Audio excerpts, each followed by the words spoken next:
오늘 저는 여러분들을 모시고 2000년 전 디베랴 바다로 여러분들과 함께 가보도록 하겠습니다. 디베랴 바다라고 하지만은 사실은 갈릴리 호수예요. 그 호수가 워낙 넓기 때문에 바다라고 그렇게 표현한 것입니다. 그날 베드로는 친구들과 함께 고기를 잡았지만은 한 마리도 잡지 못했습니다. 베드로는 아마 3년 전에 있었던 일을 생각을 했을 거예요. 3년 전에도 베드로가 거기서 친구들과 함께 고기를 잡았는데 한 마리도 밤새도록 잡았지만 한 마리도 잡지 못했습니다. 그래서 쓸쓸한 마음을 안고 그물을 씻고 있는데 그때 예수님께서 나타나셔서 너희들에게 고기가 있느냐 이렇게 물으셨어요. 한 마리도 잡지 못했습니다. 그러니까 예수님께서 그러면 깊은 데로 가서 그물을 던져라. 그래서 그 말씀에 순종하여 깊은 데로 가서 그물을 던지니까 엄청나게 고기가 잡혔어요. 그때에 베드로가 주님 앞에 엎드리면서 나는 죄인으로소이다. 나를 떠나소서 하고 그렇게 말씀을 드립니다. 그때 예수님께서 말씀하시기를 무서워하지 말라. 내가 너로 사람을 낫게 하리라. 사람을 취하리라. 하고 그렇게 말씀을 하십니다. 그 베드로가 그 배와 그물을 두고 그때부터 주님을 따르게 됩니다. 3년 동안 주님을 따르면서 이제 주님의 제자가 됩니다. 가이사랴 빌립보 지방에서 예수님께서 너희는 나를 누구라 하느냐? 그럴 때 베드로가 주는 그리스도시요 살아계신 하나님의 아들이로소이다 하고 그렇게 신앙 고백을 하지 않습니까? 그래서 주님으로부터 칭찬을 받습니다. 그리고 사람들이 예수님을 떠날 때 예수님께서 너희들도 나를 떠나려느냐 하고 그렇게 말씀하실 때 베드로가 또 대답하기를 영생의 말씀이 계시온데 어찌 주님을 떠나겠습니까? 하고 그렇게 말씀을 드림으로 주님을 기쁘시게 합니다. 그리고 예수님께서 이제 십자가를 지시기 전에 너희들이 나를 떠나게 되리라 하고 그렇게 예언하셨을 때에 그때 베드로가 뭐라고 이야기하냐면 죽을지언정 주님을 떠나지 않겠습니다 하고 그렇게 호언장담을 했어요. 그러나 예수님께서 고난받으시는 그 현장에서 베드로는 예수님을 3번씩이나 부인하지 않습니까? 그 일이 있은 후에 베드로는 참 면목이 없어졌어요.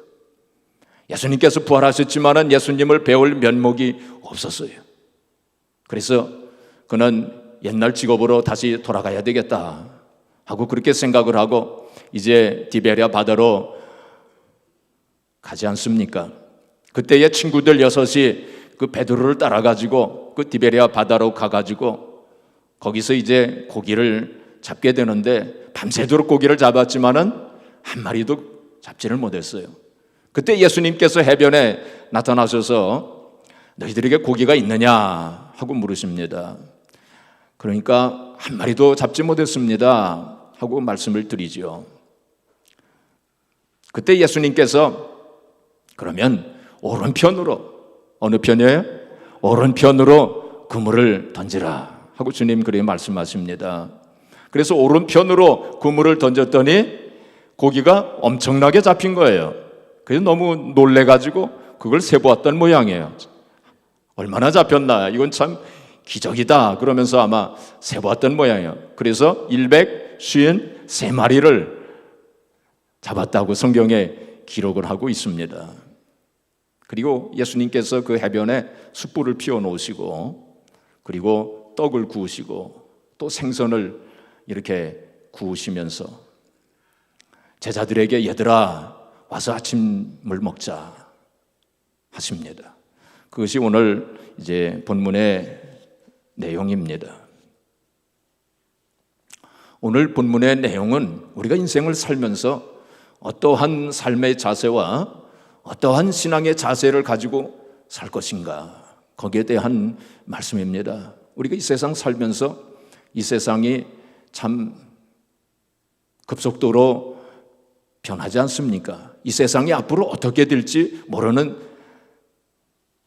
그러한 인생을 우리가 살고 있지만은 이 세상이 아무리 어떻게 변한다 할지라도 하나님의 말씀은 1.1획도 변함이 없을 것입니다. 세상 끝날까지 하나님의 말씀은 변함이 없어요. 바로 그 하나님 말씀을 기초로 한 우리의 삶의 자세와 우리의 신앙의 자세도 변함이 없어야 할 것입니다. 바로 오늘 본문 말씀은 바로 그 올바른 삶의 자세에 대한 말씀이에요. 지난 주간에 한국에서 세계가 주목한 일이 있었습니다. 여러분들 다 들으셨겠지만은 그 구글에서 그 개발한 그 딥마인드인가요? 그 바둑 프로그램과 세계 최고 고수인 이세돌 구단이 이제 바둑을 두지 않았습니까? 5번 이제 두기로 한 건데 이세돌 구단이 5대0 아니면 4대1로 자신 있게 이길 것이다 하고 그렇게 자신 있게 말을 했는데 참 충격적으로 3판을 그냥 지고 말았어요. 그것도 불개패로. 어제 겨우 한 판을 이겼다고 소식을 들었습니다. 그러니까 저도 관심이 있어가지고 2번째 둘 때 잠깐 본 적이 있어요. 그리고 그거 보면서 저도 조금 바둑 잘 두지는 못하지만 한국에서 있을 때 조금 두었었는데 좀 놀랐어요. 그 정말로 사람이 생각할 수 없는 그러한 기발한 수를 이 컴퓨터가 두더라고요. 그래서 그걸 제가 좀 보면서 좀 가슴이 좀 서늘해지더라고요. 좀 무서운 생각마저 들었습니다. 야, 이거 앞으로 어떻게 될 것인가 하는 그런 생각이 그래 알파고에 대해서 좀 이렇게 이제 보니까 이거 엄청난 거예요. 하여튼 그 인공지능이라고 하지 않습니까? Artificial Intelligence예요. 컴퓨터가 만든 기계로 만든 인공지능. 그것이 그 무려 그 컴퓨터에다가 3천만 개의 그 기보, 지금까지 프로 기사들이 바둑을 얼마나 많이 두었겠습니까? 그 3천만 개의 기보를 다 집어넣었다는 거예요. 그걸 가지고 연구를 한 것입니다. 그리고 하루에만도 수천 번 연습을 한대요. 자체적으로. 그래서 학습 능력이 있다는 것입니다. 자체적으로 자기가 연구를 해가지고 학습을 해가지고 스스로 발전해 나간다는 거예요. 이게 엄청난 것입니다. 컴퓨터가 뭐 수천 개가 이렇게 연결이 돼가지고 그거 얼마나 참 빠릅니까? 1초에 뭐 수조 번의 뭐 그런 그 계산을 할 수 있는 그런 능력을 이제 가지고 있는데 앞으로 이제 어떻게 될지 모른다는 거예요. 그래서 학자들은 말하기를 앞으로 이제 의사가 하는 일이라든지 변호사 혹은 회계사 등등 인간이 하고 있는 그러한 일들의 많은 부분들을 이 컴퓨터, 인공지능을 가진 컴퓨터가 잠식할 것이다. 그렇게 보고 있습니다. 그리고 또한 이 컴퓨터가 이제 잘못하게 되면 인간들에 대해서 인간을 적으로 인식한다는 거예요. 그럴 수도 있다는 것입니다. 그래서 스스로 인류에 대항하는 그러한 폭탄을 만들 수도 있고 가공할 무기를 스스로 개발해낼 수도 있다는 거예요. 그래서 빌 게이츠나 스티븐 호킹 같은 그 유명한 그러한 과학자들, 많은 과학자들이 그걸 우려하고 있어요. 그래서 이 인공지능을 가진 컴퓨터가 인류를 멸망시킬 것이다. 그러한 예언까지 하고 있습니다. 그래서 거기에 대해서도 학자들이 아마 과학자들이 연구를 하고 있는 것으로 알고 있습니다. 앞으로 이 세상이 어떻게 바뀔는지 몰라요. 어떤 세상이 될지 모릅니다. 그러나 우리가 명심할 것은 어떤 세상이 되더라도 하나님의 말씀은 변함이 없을 거라고 하는 그것을 우리가 확실하게 믿어야 돼요. 또 하나님 말씀에 기초한 이러한 신앙의 자세, 우리의 올바른 신앙 삶의 자세는 변함이 없을 것이다. 그것을 우리가 확실히 믿어야 됩니다. 자, 그래서 오늘 말씀이 우리에게 21세기를 살아가고 있는 우리들에게 어떻게 우리가 삶의 자세를 가지고 어떠한 신앙의 자세를 가지고 살아야 할 것인가 하는 그것을 우리들에게 말씀해 주고 있습니다. 첫째로 우리는 지치고 피곤한 삶의 현장에 주님께서 계심을 알아야 합니다. 우리의 삶의 현장에 주님께서 함께 계심을 늘 믿어야 돼요. 우리 인생은 참으로 힘들고 어렵습니다. 누구나 다 그걸 경험하면서 우리가 살아요. 인생 뭐 참 쉽다 그렇게 생각하시는 분 한번 손 들어보세요. 참 인생 힘듭니다. 제가 어릴 적에 어른들께서 한 세상 살기가 참 힘들다 그런 말씀을 종종 하는 얘기를 들었어요. 그때는 제가 이해가 안 됐어요. 뭐 인생이 뭐 그렇게 힘든가. 그런데 이제는 이해가 됩니다. 제가 목회하면서 성도들의 가정을 신방 가서 얘기를 들어오면 다 힘든 일들이 있더라고요. 고난이 있고 문제가 있고 눈물이 있고 슬픔이 있어요. 누구에게나 다 그러한 것들이 있습니다. 특별히 우리가 인생을 살면서 특별히 어려울 때가 있어요. 특별히 고난의 그러한 역경 속에 들어갈 때가 있어요. 어떤 때는 참 힘도 없고 소망도 없고 또 도와주는 사람도 없고 몸도 피곤하고 마음도 피곤하고 실패의 연속과 좌절의 연속 가운데 우리가 살아갈 때도 있어요. 근데 여러분 그럴 때 우리 특별히 어려울 때 주님께서 특별히 우리와 함께 하심을 믿으시기 바랍니다. 어떤 신학자는 그렇게 얘기했어요. 보통 때는 주님께서 그냥 우리와 동행하시는데 우리가 아주 힘들 때는 주님께서 우리를 안고 가신다고 그랬어요. 혹은 업고 가신다고 그랬어요. 주님은 우리와 늘 함께 하시는 그러한 분이십니다. 그거를 잊지 말아야 돼요. 우리의 신앙생활은 거기서부터 출발하는 거예요.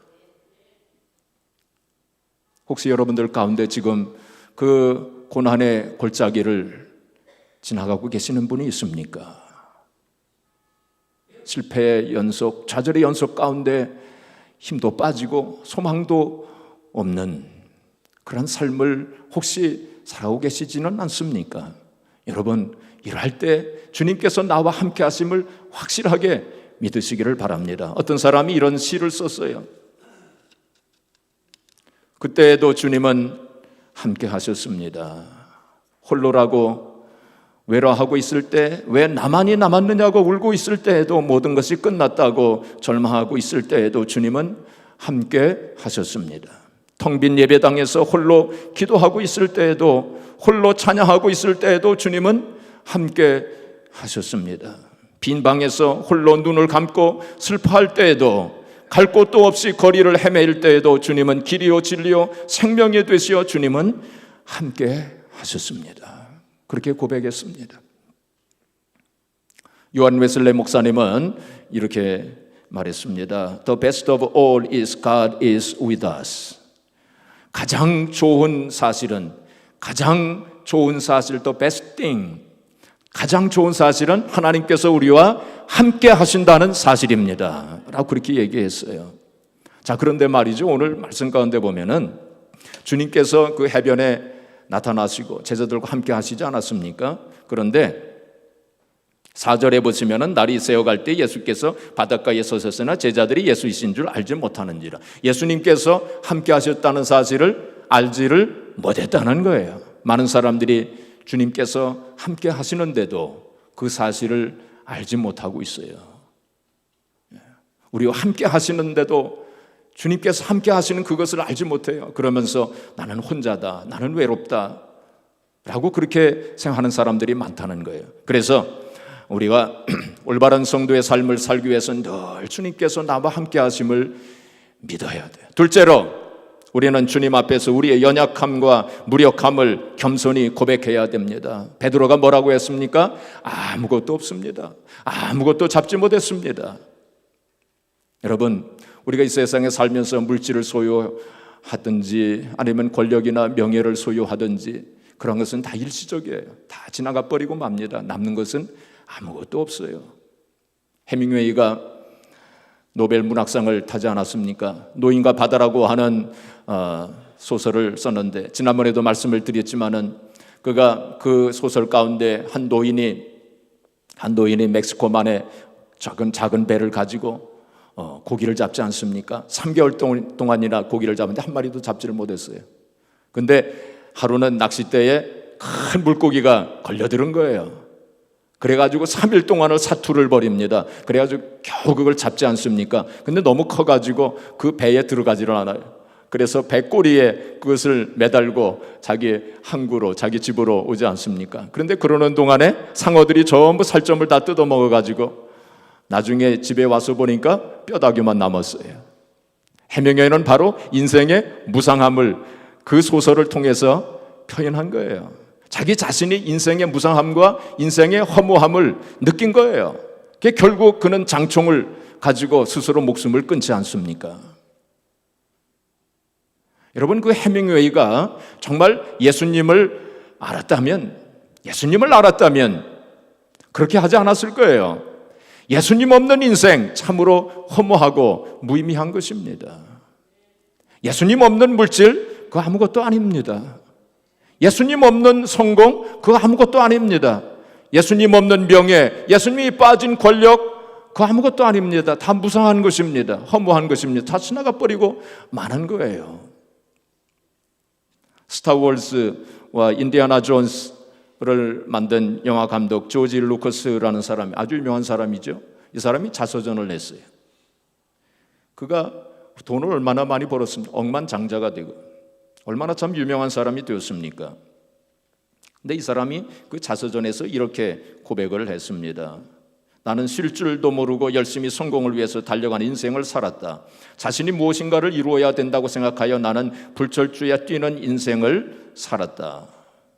그리고 억만장자가 되기 위해 모든 것을 바친 일생을 나는 살았다. 그 결과 나는 인간의 관계를 잃어버렸고 자녀 간의 사랑도 포기해버렸고 결국 나는 슬픔과 좌절을 심으며 내 마음속에는 허무감과 무의미만이 남았고 내 마지막 인생을 이렇게 비참하게 살아가고 있다라고 고백했어요. 이 세상에 수많은 사람들이 그렇게 살고 있습니다. 예수님이 없는 인생, 무의미와 허무감만 남을 뿐입니다. 그래서 우리가 빨리 깨달아야 돼요. 사람들이 빨리 깨달아야 돼요. 예수님 없는 인생 허무하다는 거, 아무것도 아니라는 거, 무의미하다는 거, 그걸 깨달아야 돼요. 겸손하게 그걸 고백해야 돼요. 그래야만 주님께로 돌아올 수 있기 때문입니다. 세 번째로, 그물을 배 오른편에 던지라는 주님의 음성을 들어야 됩니다. 그물을 오른편에 던지라. 이 말씀은 베드로에게만 주신 말씀이 아니에요. 바로 오늘 이 아침에 우리 모두에게 아무개야 오른편에 던져라, 오른편에 던져라 라고 주님께서 우리들 한 사람 한 사람에게 말씀하고 계십니다. 왜 하필이면 오른편일까요? 물론 예수님께서는 왼편에 던져라, 아무데나 던져라 하셔도 얼마든지 고기를 잡게 하실 수 있는 그런 전능하신 분이십니다. 그런데 특정한 방향으로 오른편에 던져라 하고 그렇게 말씀하신 데에는 여기 영적인 깊은 의미가 있습니다. 전도서 10장 2절에 보시면은 무슨 말씀이 있냐면은 지혜자의 마음은 오른쪽에 있고 우매자의 마음은 어디에 있어요?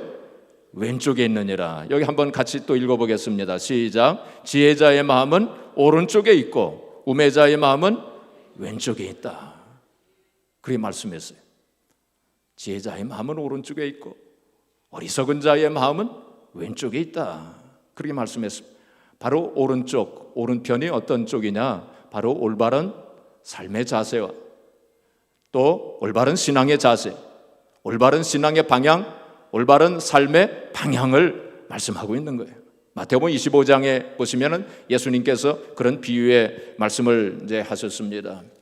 마지막 심판의 때에 양은 오른편에 그리고 염소는 왼편에 있게 될 것이다. 그러시면서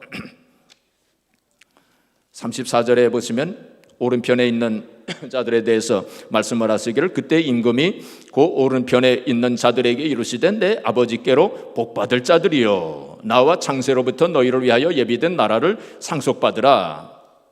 또 41절에 보면 또 왼편에 있는 자들에게 이르시되 저주를 받은 자들아 나를 떠나 마귀와 그 사자들을 위하여 예비된 영원한 불에 들어가라 하고 예수님께서 그렇게 말씀하셨어요. 오른편과 왼편, 바로 거기에 중요한 의미가 있는 것입니다. 오른편에 그물을 던지라 하는 것은 인생을 살아가면서 늘 오른편으로 가라. 그리고 잘못된 방향으로 갔을 때도 오른편으로 방향을 전환하라. 늘 오른편에 서라 하는 그러한 뜻이 여기에 담겨져 있는 것입니다. 그것은 첫째로 주님 편으로 방향을 전환하라는 뜻입니다. 어느 편으로요? 주님 편으로. 주님 편으로 방향을 전환하라. 지금 베드로는 주님을 떠났습니다. 주님을 떠나서 지금 세상 편으로 지금 가고 있는 거예요. 세상 편. 그래서 바로 왼편은 어느 쪽이냐? 바로 주님을 떠난 편입니다. 주님이 없는 쪽입니다. 오른편은 주님이 계신 쪽, 주님이 있는 편, 바로 그것을 말하고 있습니다. 이 세상에는 바로 오른편, 왼편이 있어요. 그거를 좌익과 우익이라고 말하기도 합니다. 냉전 시대에 좌익과 우익의 그러한 싸움이 있었습니다. 좌익은 어느 쪽입니까? 좌익은 공산주의를 가리켰어요. 공산주의는 뭡니까? 유물론주의입니다. 물질만이 모든 것의 근본이다. 물질이 모든 것의 근본이 된다. 물질이 모든 문제의 해결을 가져온다라고 그렇게 믿는 것이 유물론 사상이에요. 공산주의가 바로 그런 사상입니다. 그러나 성경은 뭐라고 말씀하고 있습니까? 마태복음 6장 33절에 그 나라와 그 일을 먼저 구하라. 그리하면 이 모든 것을 너에게 더하시리라. 바로 주님 편에 섰을 때, 주님의 나라와 그 의를 먼저 구할 때 그 모든 것을 다 더하여, 물질도 따라온다는 거예요. 주님 중심으로 살고 주님의 영광을 위해 살고 주님을 위하여 살아갈 때 바로 그 모든 것이 다 따라온다는 거예요.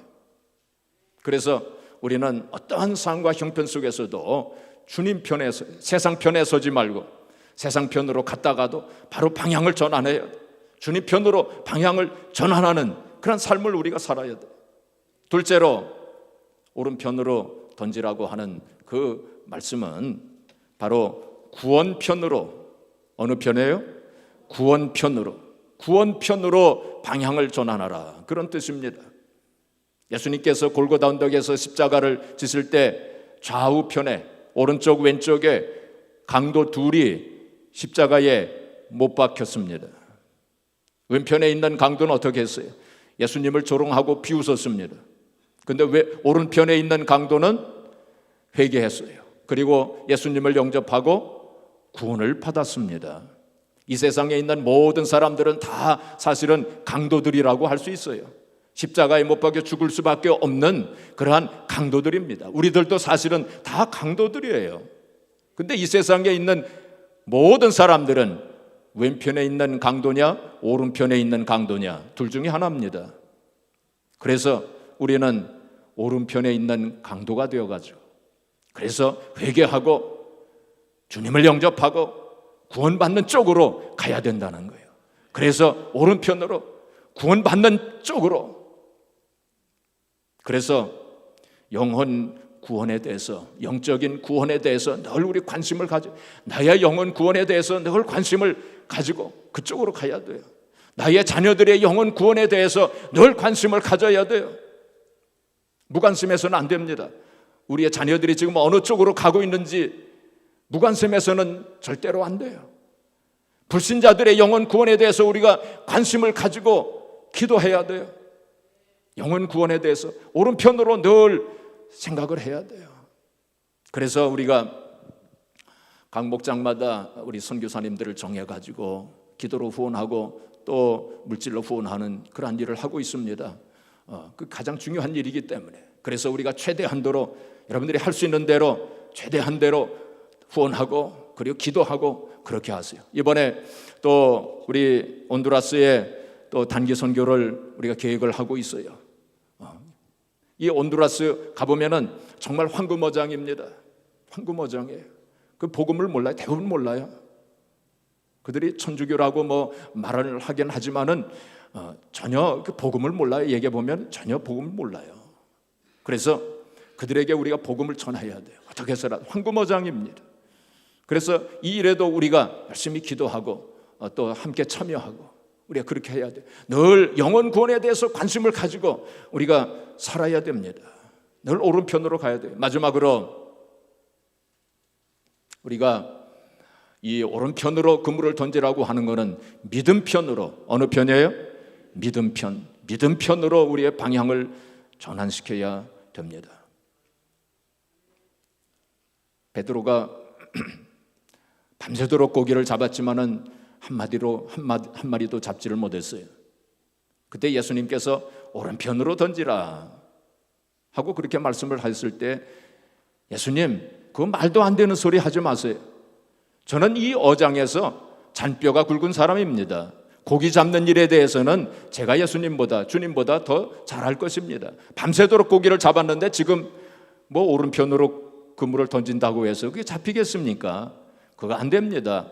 그렇게 말하지 않았어요.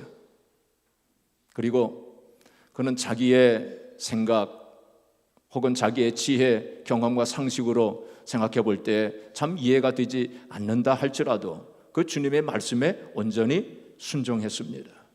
그래서 그 말씀에 순종하여 오른편으로 그물을 던졌어요. 아마 친구들이 너 미쳤니? 아마 이랬을는지도 모르겠어요. 그러나 그 말씀에 순종하여 그물을 오른편으로 던졌습니다. 바로 그게 믿음이에요. 주님의 말씀에 내 생각으로, 내 지혜로 혹은 세상 상식으로, 경험으로 미루어 볼 때 이해가 되지 않아도 하나님께서 말씀하셨으면 그 말씀대로 순종하는 그것이 바로 믿음인 것입니다. 그럴 때 하나님께서 그 믿음을 통해서 역사하시는 거예요. 그래서 우리는 늘 믿음 편을 택해야 돼요. 믿음 쪽으로 우리가 가야 돼요. 그 모나미 볼펜 송삼석 장로님에 대한 이야기는 아마 다 들으셨을 거예요. 한번 제가 또 말씀을 드리겠습니다. 이 송삼석 장로님은 그 정동 제일 감리교회, 우리 아펜젤라 선교사님이 세우신 그 정동 제일 감리교회 장로님이셔요. 그 이분이 문구 회사를 만들어 가지고 시작할 때 어려움이 많았습니다. 그래서 기도원에 가가지고 하나님 앞에 기도할 때 특별히 하나님 앞에 회개할 제목을 하나님이 보여주신 거예요. 그래서 세 가지를 그 하나님 앞에 회개했다고 합니다. 첫째는 주일 성수, 가끔 가다가 주일 빼먹고 했던 그것을 회개하면서 이제는 어떤 일이 있어도 주일을 빼먹지 않겠습니다 하고 주일 성수하겠다고 이제 회개하고 결심을 합니다. 그 다음에 두 번째는 소득의 10분의 1, 11조를 온전하게 하나님 앞에 드리겠습니다 하고 하나님 앞에 회개하고 결심합니다. 그러면 세 번째로 기도 생활 열심히 하겠습니다. 그동안 바쁘다는 핑계로 기도 생활 잘하지 못했던 거 하나님 앞에 회개하면서 앞으로 열심히 기도 생활 하겠습니다. 세 가지를 회개하고 그리고 기도했답니다. 그리고 결심했는데 하나님께서 그때 오늘 본문 말씀을 생각나게 하신 거예요. 요한복음 21장 1절부터 14절까지 말씀, 오늘 본문 말씀을 생각나게 하시면서 거기서 그 베드로가 153마리 잡은 그것을 딱 하나님께서 생각나게 하신 거예요. 그래가지고 하나님, 그러면 이제부터는 모나미 153이라고 하고서 볼펜을 만들겠습니다 하고 그렇게 이제 결심을 하고 하나님 앞에 기도합니다. 하나님 앞에 기도하기를, 하나님 이 사업을 축복해 주소서, 볼펜이 50억 개 팔리게 해 주시옵소서 하고 그렇게 기도했대요. 50억 개 팔리게 해 주시옵소서. 그거는 참 엄청난 숫자 아닙니까? 그 도저히 그 당시 상황에서는 불가능한 숫자였습니다. 그러나 우리가 지금 기도의 큰 원을 그리고 있는 것처럼 전능하신 하나님을 믿고 전능하신 하나님, 자기의 생각에는 불가능한 일이었지만은 전능하신 하나님을 믿기 때문에 그는 50억 개 팔리게 해달라고 그렇게 기도했대요. 그래서 모든 사람들이 이 모나미 볼펜을 쓸 수 있게 해달라고 그렇게 이제 기도했는데 하나님께서 축복하신 거예요. 그래가지고 2005년도에 KBS 그 방송국에서 그 신화창조라고 하는 프로그램에서 우리 이 송삼석 이 장로님에 대한 이야기를 다루었어요. 그때 이미 50억 개가 팔렸다는 거예요. 그리고 동구와 그리고 중동 지방에서는 시장 점유율이 1등이랍니다. 그 모나미 볼펜이. 그래가지고 하나님께서 크게 축복하는 153의 기적이 일어나게 된 것입니다. 여러분, 우리가 믿음으로 방향을 늘 전환시켜야 돼요. 어떤 상황과 형편 속에서 낙심좌절하지 마시고 항상 믿음 쪽으로 가야 돼요. 하나님 분명히 살아계시고 하나님께서 나와 함께 하시고 또한 하나님께서 우리의 기도를 응답해 주신다고 하는 그 믿음을 가지고 어떠한 상황과 형편 속에서도 낙심, 좌절, 절망, 의심하지 마시고 믿음으로 승리하시기를 주의 이름으로 축복합니다. 성경에 보면 나의 의인은 믿음으로 말미암아 살리라. 나의 의인은 믿음으로 말미암아 살리라. 성경에 여러 번 그 말씀이 있어요. 세상 사람들은 자기들의 지혜와 지식과 능력과 힘으로 그렇게 살려고 하는 사람들 아닙니까? 그렇지만 하나님의 백성들은 믿음으로 살도록 하나님께서 정해놓으신 거예요.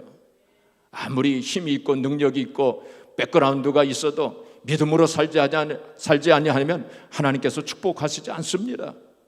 그래서 빨리 깨달아야 돼요. 우리가 세상 살면서 빨리 깨달아야 돼요. 믿음으로 살도록 우리는 정해진 사람들이에요. 사랑하는 성도 여러분, 우리가 이제 사순절을 보내고 있습니다. 이 사순절을 보내면서 우리 자신의 삶을 되돌아보고 또 우리의 신앙생활을 되돌아보면서 내가 지금 올바른 방향으로 가고 있는가, 올바른 자세를 가지고 지금 살고 있는가 하는 것을 살펴보시면서 주님 쪽으로, 세상 쪽으로 가지 마시고 늘 주님 쪽으로 방향을 전환시켜야 돼요. 그리고 구원의 방향으로 늘 구원에 대해서 관심을 가지고 나의 영혼, 우리 자녀들 영혼, 또 세상 사람들, 우리 주변에 있는 불신자들의 그 영혼의 구원에 대해서 늘 관심을 가져야 돼요.